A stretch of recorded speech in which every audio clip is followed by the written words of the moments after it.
utagira unsange dusabane ntakera utarasuka. Cyambere umuziki utanga ibyishimo, utanga ibyishimo. Ngo rero umuziki uruhura ubwonko, utaramira abantu bakanezererwa bakizihirwa. Ikindi uretse no kwizihirwa gusa utanga n'amafaranga, murabizi.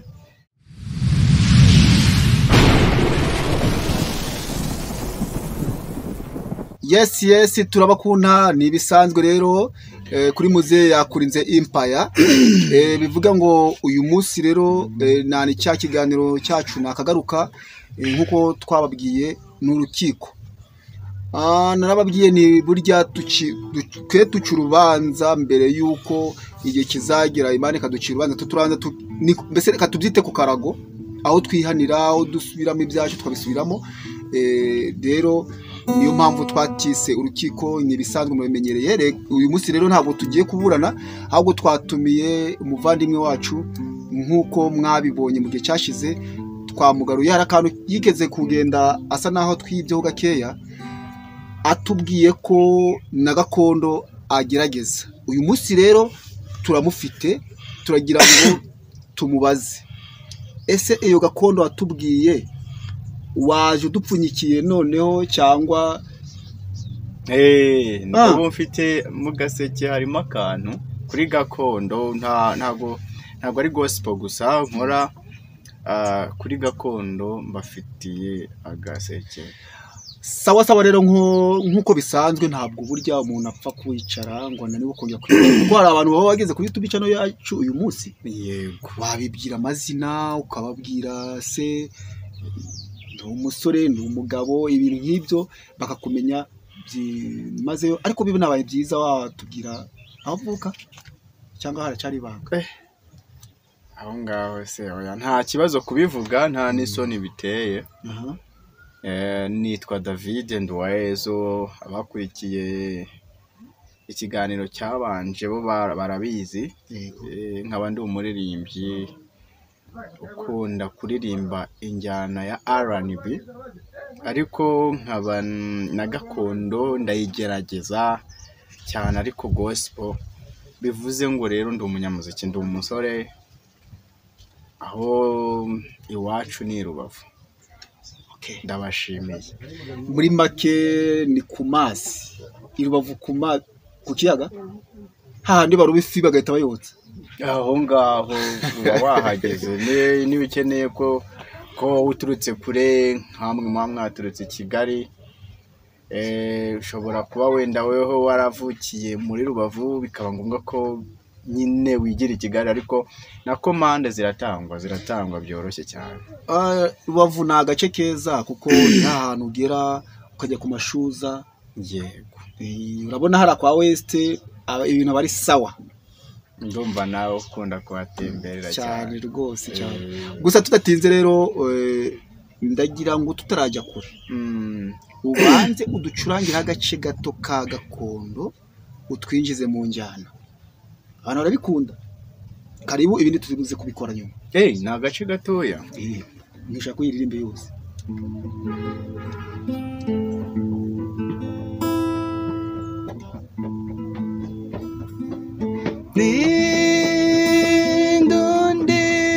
Nindondereje umwana yoga cara yoga cyane injishi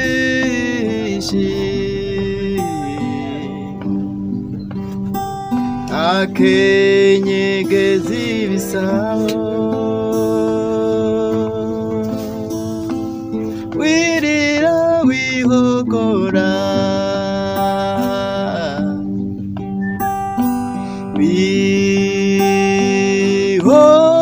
wihorere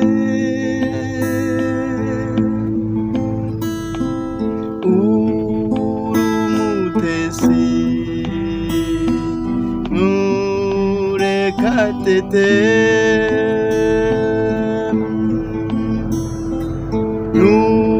nushaka amata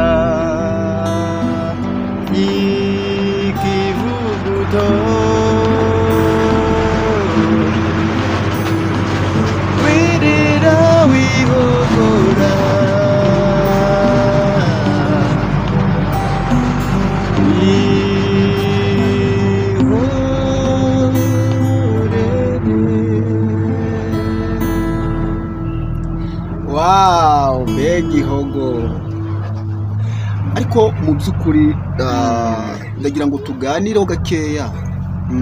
Ese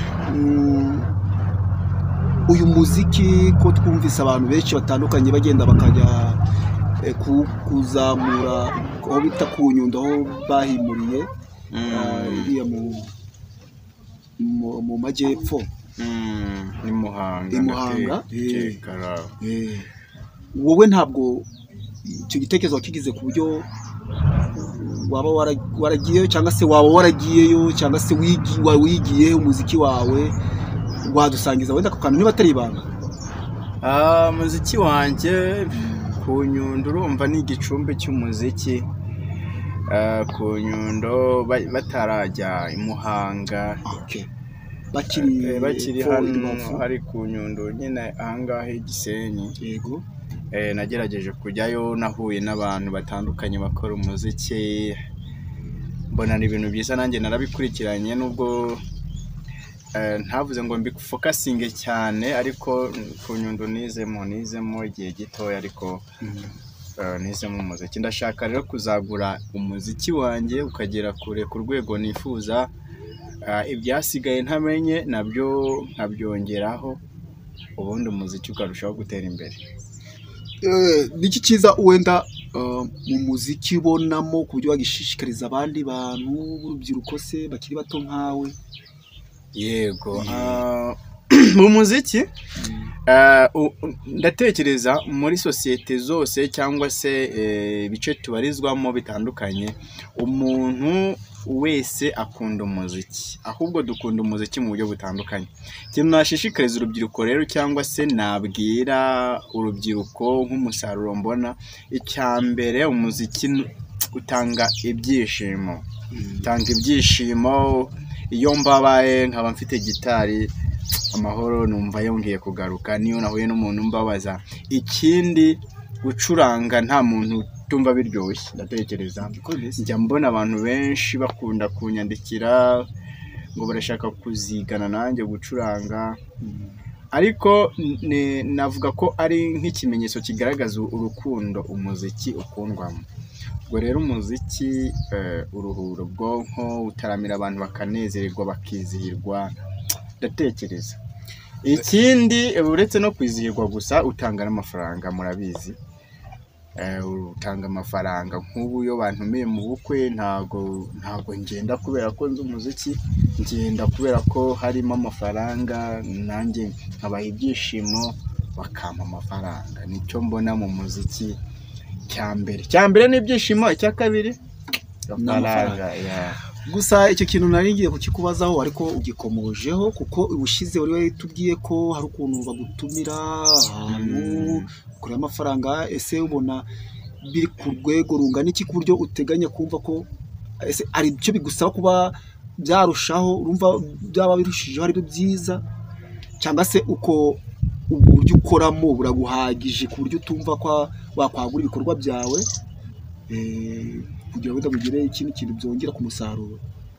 Yego, ibitaramo baradutumira tukajya gutarama, habaye ubukwe tukaririmba mu bukwe, ariko sintekereza ko biba bihagije. Urumva ko nk'umuntu wese umuziki wagutunga, ariko ubu ku ruhare rwanjye cyangwa se ku ruhande rwanjye biracyasa nkaho biri hasi. Ndacyakeneye andi maboko ndeba, akaba yareba impano mfite, akaba hari icyo yabona bankoresha. Urabizi ko haba hariho amakorabozi menshi y'abantu bagenda bakora, cyangwa se umuntu bakamubonamo ubushobozi bwo kuba ashoboye ikintu runaka, akagira abaterankunga. Ariko ku muntu wifuza gukorana nanjye, amarembo arahari, ndahari kugira ngo dukorane. Kandi ikindi, ubufatanye buriya butuma ugera ku bintu byinshi, n'ubufatanye butuma ugera ahantu kure, kubera ko ibikorwa byawe bigenda vuba. Uyu munsi rero mba ndi ubumwe, kandi ikindi, ubushobozi buracyari hasi. Nayo tubona mu bukwe cyangwa se mu bindi bitaramo badutumiyemo, nko mu bisope, ntabwo ari amafaranga ahagije kameme yatuma wumva ko ukomeye mu muziki. Ndacyakeneye amaboko yanyu rero kugira ngo mudufashe. Birumvikana. Wenda uri buze gutanga nimero yawe, ariko hari ikintu nagira ngo mvugeho. haba hari ibihangano byawe ufite uteganya gushyira ahagaragara ku buryo mu gihe cya performance ushobora kugenda kuri stage ukaba wagira ibyo ukora ukaba ati ibihangano byanjye nubwo nkora iby'abandi kandi noneho intego nashaka kubishyira ku mbuga nkoranyambaga nabyo bigacuruza cyane. Ibihangano biba bihari iyo ide ize cyangwa se inganzo reka mbyite gutyo. Ndandika ngira indirimbo ndandika umaze kugira nk'indirimbo nka 15 ziri ahantu mvuga nti aba n'abana banjye ndazirebaho nkazirepeta rimwe na rimwe. Hari igihe njya mu bitaramo nkaziririmba n'ubutaha n'ubushize ikiganiro twakoze naririmbyemo indirimbo yanjye nanditse. Nabonye n'abantu barayikunze mbona abantu batangiye kumbwira bati si indirimbo kugira ngo ikorwe byagenda bite. Ubu turacyabikoraho yego, nta makuru buracyari mu bwiro kwa bazabibona nibakomeze babitegereze ibikorwa byanjye byo ndi kubikoraho muri iyi minsi. Muri iki gihe nta ibindi mugiyemo, harimo kwiga byabaye bigiye ku ruhande. Ikindi shizeho umutima ni umuziki wanjye, nibabitegereze mugaye gatoya bazabibona. Tutarajya kure murakoze cyane, tutarajya kure wenda babutanze nimero ugakeya kugira ngo tuze gukomeza mu kanya, ariko tutaraza kukibagirwa icyo kintu waba ha nimero yawe abagerageza kugufasha kubinyunganiza isi kuba mwakorana batanga nimero yawe ya telefone. Nimero yanjye nkoresha ni 0788 764 72 89. Ongera usubiremo. Ni 07 87 84 664 72 89. Bagafasha witwa David and Wise mu muziki tugakorana. Ariko hari ukuntu umuntu atanga nimero ugasanga umuntu ari kwihamagara nta n'ikintu agiye kuyimaza. Turabasaba abantu mudukurikira, abantu mutureba, nimba hari igitekerezo cyangwa inyunganizi cyangwa se n'ubufasha wayihamagara. Ariko tukongera tukisabira abantu muyihamagara mumeze nk'abayicokoza, ntabwo ari byiza. Yego. Urakoze cyane, barabyumva kandi kuko buriya ni nabyo buriya iyo umuntu afite inyunganizi igitekerezo cyangwa se n'igihe yaba gukeneyeho rega n'ufasha kuba wamufasha kumuha amasomo nta kibazo, amarembo arafunguye pe. Naho kubipa byo ntabwo bikibaho mu Rwanda. Ikoranabuhanga ryarabyoroheje. Kuko bipe iyo ugiye kutira umuntu bipe numva bavuga ngo aguha amayinite. Yego. Bo tudarajya kure rero ducishirizaho kandi karimbo kamwe kugira ngo katwinjize mu kindi gice cy'ikiganiro cyacu. Ndakunda. Nta kibazo. Mugabo wanjye mugabo nkunda, garukira sinagusenze, disi nagusanze nisanga kuva mu bwangavu no mu bukumi bwanjye. Nonaho ngereye urugo rwawe ndandakara nkagandurwa n'abagenzi, nditsamura nkikirizwa n'abahetsi b'indukiro. Ufate mu mugongo ntagangahuzwa n'ubwigunge, naragiwe n'ubwigenge bwawe. Sindagira unsange dusaba nka kera utarasuka, kera nkiri rudasumbwa ukinsimbagiza, abasizi bakansingiza. Sindagira unsange dusaba nka kera utarasuka, kera nkiri rudasumbwa ukinsimbagiza abasizi bakansingiza. Erega iwacu ndahazi sinahangishijwe na Ruzagayura, sinahunza amahoro y'akarande, inkangu yo kuboza siyo yanteruye. Garura umutima mu rwawe mugenzi, dore inka zirakamwa n'ibigega birahunitse, imice yabuze kibehura ingandaza rukavugira inzara, ihari nimwe n'intimba y'umutima gukunda. Sindagira unsange dusabane, nakera utarasuka, kera nkiri rudasumbwa, ukinsimbagiza abasizi bakansingiza. Kera nkiri rudasumbwa, ukinsimbagiza abasizi bakansingiza.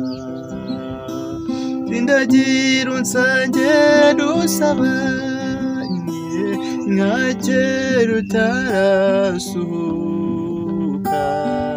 kera nkiri rudasumbwa, ukinsimbagiza abasizi bakansingiza. Wow, wow, wow, wow, wow. Murakoze cyane. Rwose Murakoze. amashi atavuga. Murakoze cyane. Gusa rero abantu mwumva uyu musore rwose nyaboneka, Yego. hari urundi rubanza ruri aha ngaha. Ni mwebwe rero mu rukiko, ni mwe mugomba guca urubanza, kuko hasi aho muri komenti, muvugi uko mubyumva, muca urubanza. Dore turi mu rukiko nyarwo nkuko nabibabwiye, mucura urubanza. Ese uyu musore akwiye kuzamuka?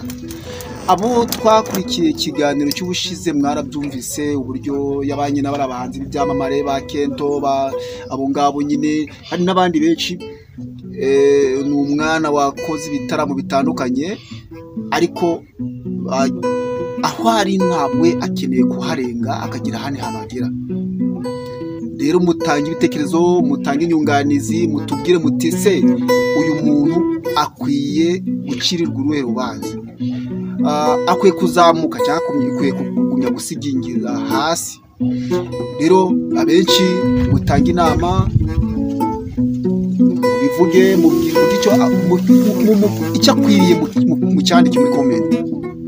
Gusa rero kandi noneho nkuko yatanze nimero ye, abakeneye kumuvugisha mwamuvugisha, mwamuhamagara. Abakeneye inkunga ikomotse kuri we mu kubigisha, mu kubaha ibitekerezo, bakeneye gufatanya nawe, ni karibu. Gusa rero nkuko bisanzwe ntabwo twabura gusoza tuguhaye umwanya kugira ngo ushimire abantu bawe, kandi nanone gira icyo ubabwire imbamutima yawe, ni karibu. Ndabashimiye bakunzi banjye, mukomeje kudukurikirana ku bitekerezo muduha kuri comments, uburyo mubisangiza. Icyo ni igikorwa cyiza mukunda kudukorera cyane kandi biratunezeza.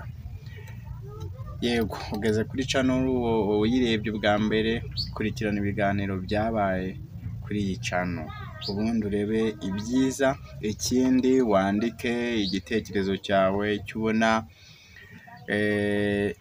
twashyiramo imbaraga, nimba hari ubufasha nabwo nimero yacu ibiriho. Ikindi nashimira urukundo bakomeje kungaragariza, public mu bantu, urukundo mukomeje kungaragariza, ndababwira ngo mukomereze aho, ndabakunda cyane. Murakoze cyane rero, ibiganiro byacu nakagaruka. Bye bye, ciao ciao.